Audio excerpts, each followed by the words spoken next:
My father died inside a memory. I know how that sounds.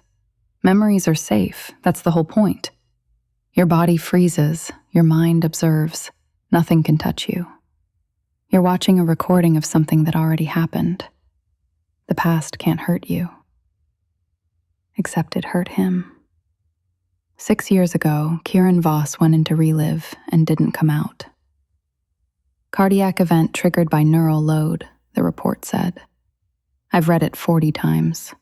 I've memorized the language, the timestamps, the names of the techs who found him. None of it explains how a healthy man goes under and doesn't come back out. The case was closed before I was old enough to ask the right questions. By the time I joined the division, the file was archived, the witnesses scattered, the official story calcified into fact. I don't believe it. I've never believed it. But I'm a rookie detective with 3 months on the job, and nobody wants to hear Kieran Voss's daughter explain why her father's death doesn't make sense. So I do my work. I close my cases. I learn the things he would have taught me if he'd had more time. And sometimes, when the apartment feels too quiet, I go back. You are listening to Evermind, The Thread, Episode 1, Inheritance, a 7th Room production, written and produced by Mike Scott.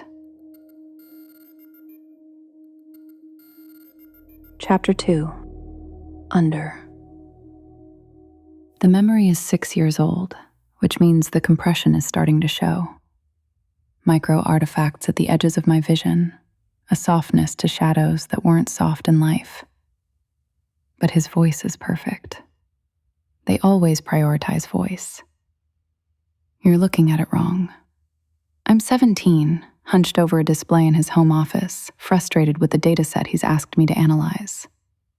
Training exercise, he called it. The kind of thing he did instead of helping with homework. I'm looking at it the way you taught me. Then I taught you wrong.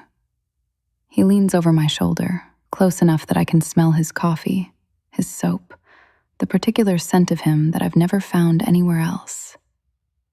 You're reading the data. Don't read it. Feel it. That doesn't mean anything. It means everything. His hand moves over the display, not touching, just indicating. The system never lies, Alex. People lie. The system just shows you what they did. So stop looking for what you expect to see. Look for what's actually there. I want to argue. 17-year-old me always wanted to argue. But something in the data catches my eye. A rhythm I hadn't noticed, a pattern in the timestamps that doesn't match the user's stated behavior. There, I say. That cluster. The access times are too regular. Nobody checks their messages at exactly 8-minute intervals unless they've automated it. He's smiling. That smile I'd give anything to see again. Which means they're not checking messages. They're using the account as a dead drop. Automated retrieval masking manual deposits. That's my girl. The pride in his voice is the thing I came here for, the reason I keep coming back. In the present, sitting frozen in my dark apartment, I feel my chest ache with a grief that doesn't belong to this memory, that 17-year-old Alex couldn't have imagined. I let the moment hold, his hand on my shoulder, the warmth of being seen by someone who understood how my mind worked. Then I surface. Chapter 3, Artifact. The apartment is cold. I always forget to run the heat when I'm under, and 3 hours under means 3 hours of the climate system deciding nobody's home. I pull a blanket off the couch, wrap it around my shoulders, and don't turn on the lights. The city glows through my window, all those other nodes out there, other minds recording and storing and retrieving. The neuromesh humming along, doing what it does, remembering everything so we don't have to. My coffee has lost its flavor. I drink it anyway. I check my schedule. 4 hours until I need to be at the division. Enough time to sleep, if I could sleep, which I can't. So instead, I pull up the case files I'm not supposed to be working on yet and start reading. Routine memory theft. A ring operating in the outer sectors, targeting elderly users with degraded security protocols. They copy the memories, strip out identifying metadata, sell them on the gray market as experiences, sanitized, anonymous, legal enough to avoid prosecution if you don't look too closely. It's not a complicated case. Senior Detective Okonkwo assigned me as junior support, which means I do the data work while she handles interviews and arrests. My job is to find the access patterns, trace the stolen files, build the evidence package that makes prosecution easy. I should be sleeping. Instead, I'm 3 levels deep in the recovered memory archives, looking at something that doesn't make sense. The stolen memories have been processed, metadata stripped, origin markers scrubbed, standard black market prep work. But in one of the files, buried in the encoding layer where most analysts never look, there's something else. Characters that don't belong to any standard set. I run a comparison against every encoding format in the division database. No matches. The characters aren't corrupted data. Corruption has a signature, a randomness that's recognizable once you've seen enough of it. This is structured, patterned, almost like language. I flag the file for senior review and tell myself to stop. It's probably nothing. Some quirk of the thieves' extraction process, some artifact of their particular tools. Okonkwo will look at it and explain what I'm seeing, and I'll feel stupid for thinking it was anything more. But I copy the data to my personal drive before I close the file, just in case.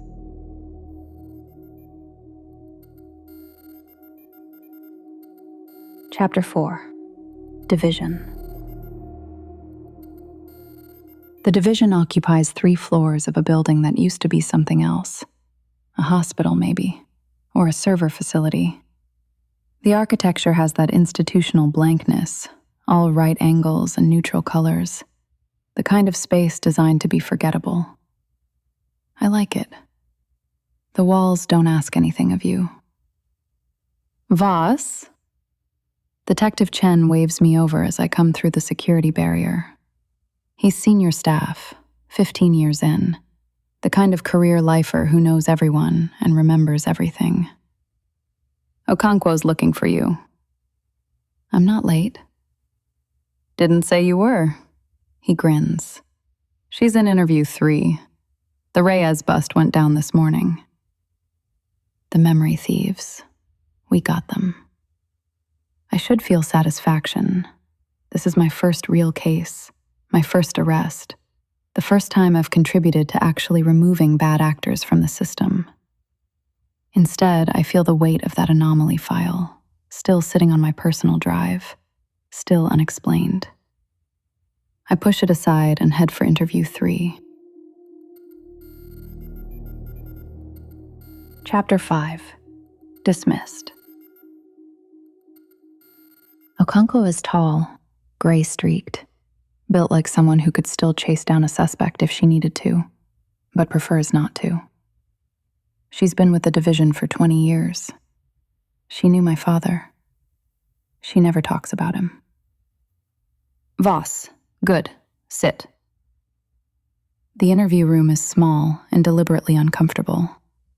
A man sits across the table from Okonkwo, mid-30s, the kind of face you'd forget immediately.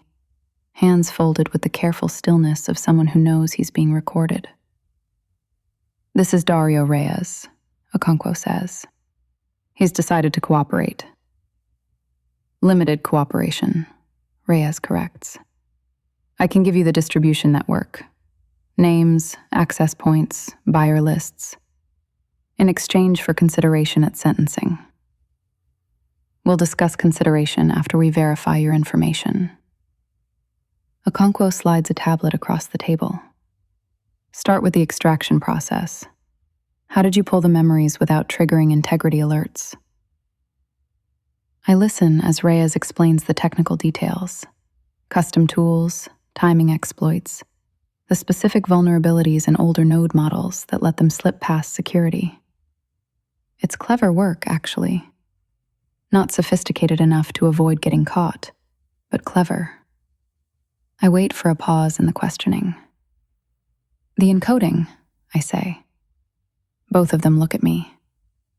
In the recovered files, there are anomalies in the encoding layer, characters that don't match any standard format. Is that from your extraction tools? Reyes blinks. What anomalies? Structured patterns in the Voss. Okonkwo's voice is mild, but there's a warning underneath. Let's stay focused on the distribution network. I just want to know if... After. She turns back to Reyes. The buyer list. Start with your highest volume customers. I sit back, close my mouth. Watch Reyes recite names and access codes while the anomaly burns in the back of my mind.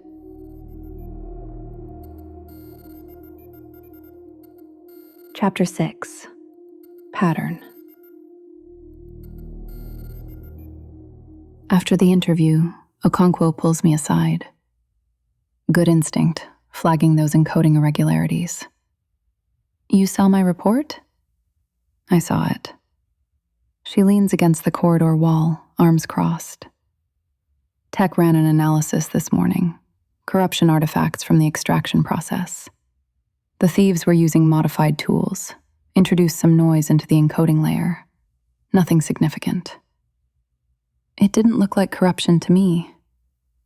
What did it look like? I hesitate. Language sounds paranoid. Something structured sounds like I'm making excuses.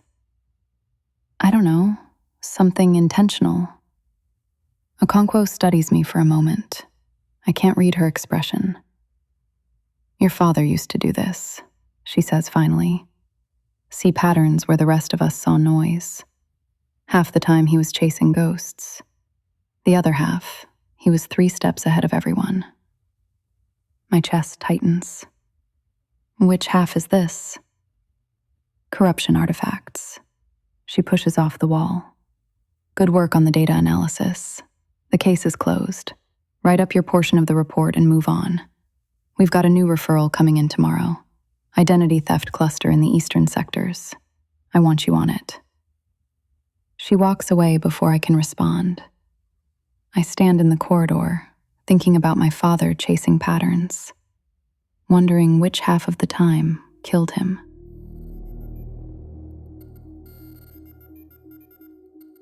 Chapter 7.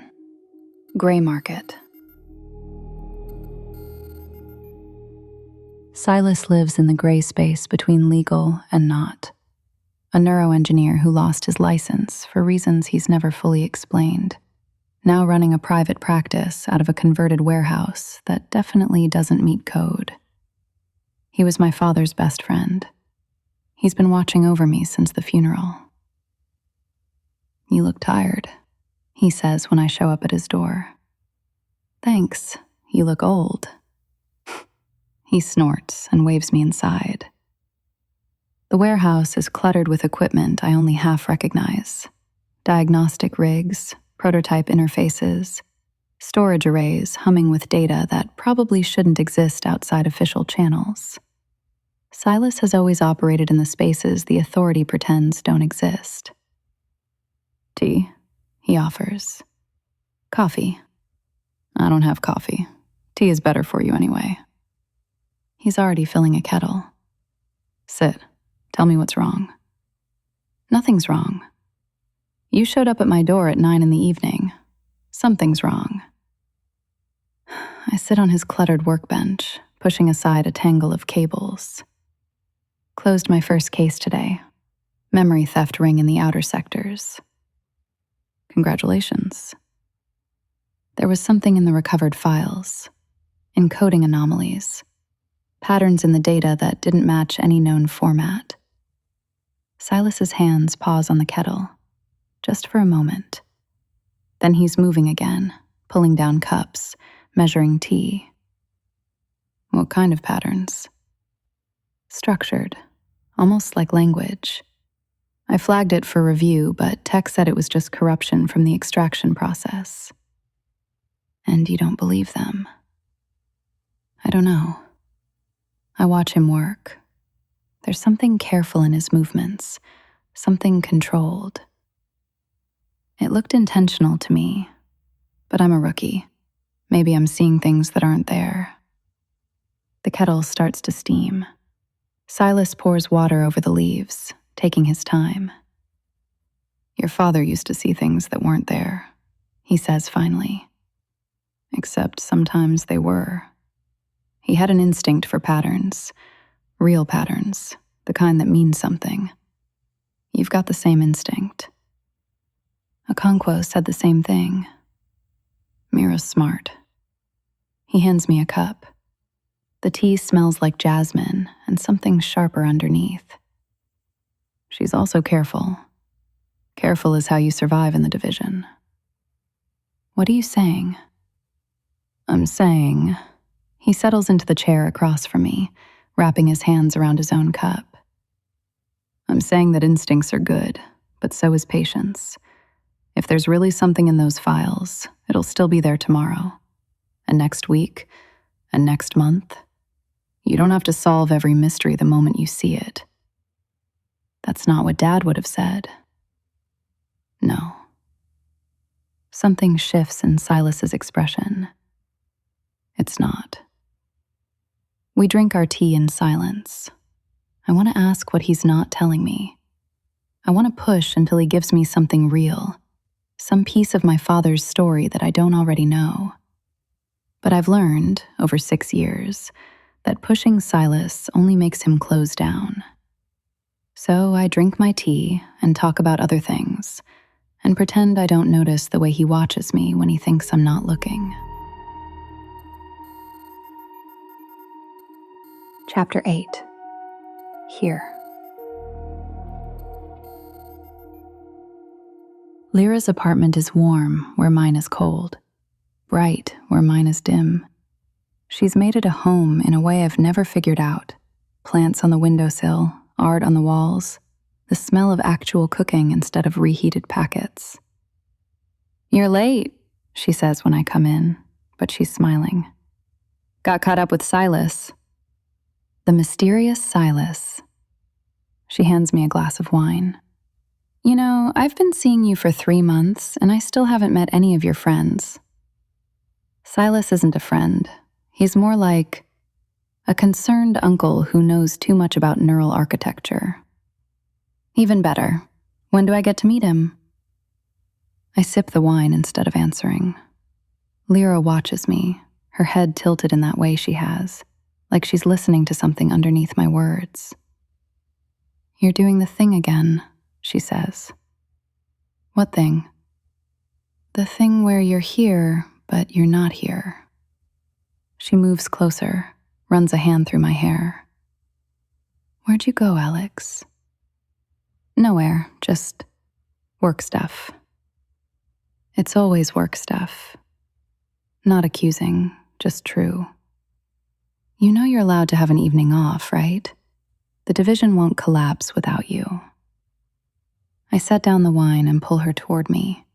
She comes easily, fitting against me like she was designed to. I'm here now. Are you? I'm trying to be. She studies my face for a long moment. Then she kisses me, soft and slow, and I let myself sink into it. Let the anomaly and the patterns and my father's ghost fade into background noise. Let Lyra be the only thing that's real. Later, in her bed, she falls asleep with her head on my shoulder, and I stare at the ceiling and think about encoding patterns, about structured noise that looks like language, about my father, who saw things that weren't there, except sometimes they were. Lyra deserves better than this. Better than a woman who's only half present, whose mind is always somewhere else, chasing patterns she can't explain. I I should try harder. I should be here, fully here, with this person who wants me. I close my eyes and see the data, the characters that don't belong, the structure underneath the noise. Sleep, when it comes, doesn't help.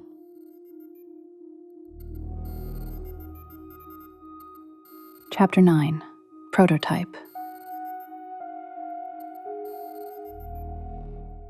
I shouldn't access the channel this late. It makes Silas nervous when I talk to Kieran Echo too often. He thinks I'm using the Echo as a crutch, a way to avoid processing my grief. He's not wrong. But it's 2 a.m. and I can't sleep, and I need to hear my father's voice in a context I can respond to, not just observe. You're up late. Kieran Echo looks exactly like my father did at 45. The reconstruction is flawless. Same gray at the temples, same lines around his eyes, same way of tilting his head when he's listening. The technology was new when Silas built him, one of the early cases. I try not to think about what it means that my father is a prototype. Couldn't sleep. Work? Sort of. I curl up in my chair, the display floating between us. I found something today, in a case, encoding anomalies that don't match any known format. What did your superiors say? Corruption artifacts, nothing significant. But you don't agree. I pull up the data, share it to his display. Look at this, the pattern here in the encoding layer. It's structured, Dad. It's not random noise. There's something underneath it. He studies the data. I watch him study it, watch the Echo run analysis, process information, reach conclusions. Is this what my father would think? Or is it just a very good model of what he might think? Interesting, he says finally. That's it? Interesting? It's unusual. I can see why it caught your attention. He looks at me. The Echo looks at me, I remind myself, not my father. What do you think it is? I don't know. That's why I'm asking you. You're not asking me what it is. You're asking me for permission to keep looking. He smiles, my father's smile. You already know you're going to investigate. You just want someone to tell you it's okay. I don't have an answer to that. He's right. The Echo is right. And I'm not sure how I feel about being so transparent. Be careful, Alex. His voice is soft now, the way it got when he was worried about me. Patterns can lead you to truth. They can also lead you down paths that don't end anywhere good. Make sure you know which one you're following before you go too far. Is that what happened to you?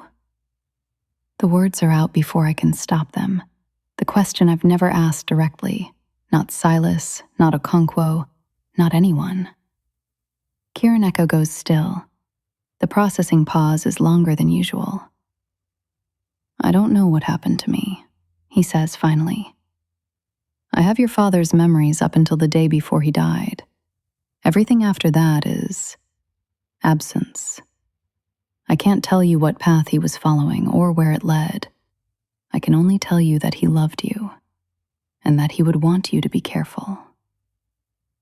My eyes sting. I look away from the display. Get some sleep, Kieran Echo says gently. The data will still be there tomorrow. That's what Silas said. Silas is usually right. A pause. So am I, occasionally. I smile despite myself. Good night, Dad. Good night, Alex. I close the channel and sit in the dark for a long time.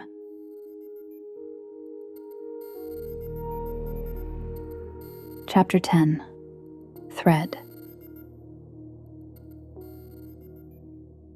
The next morning, I write up my report on the Reyes case. The encoding anomalies get one line. Irregular patterns in recovered files attributed to corruption from non-standard extraction tools. No further analysis required. Case closed. I submit the report. Accept the next assignment. Identity theft cluster in the eastern sectors, just like Okonkwo promised. Start the preliminary data work, mapping access patterns, building timelines. Normal work. Routine work. The kind of thing a rookie detective is supposed to do. But the anomaly file is still in my personal drive. And that evening, after Lyra texts to ask if I want to come over, and I tell her I'm tired, after Silas calls to check in and I tell him everything's fine, after the division goes quiet and the city settles into its nighttime hum, I pull up the data. The characters that don't belong to any standard set. The structure that doesn't look like corruption. The pattern that everyone else dismissed as noise. I start to build a search algorithm, something simple, just a filter, a way to flag similar anomalies if they appear in other files. Probably nothing will come of it. Probably Okonkwo and Tech are right, and I'm seeing ghosts.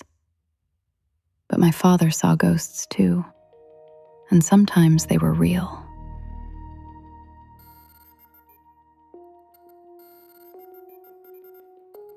Next time on Evermind, the thread.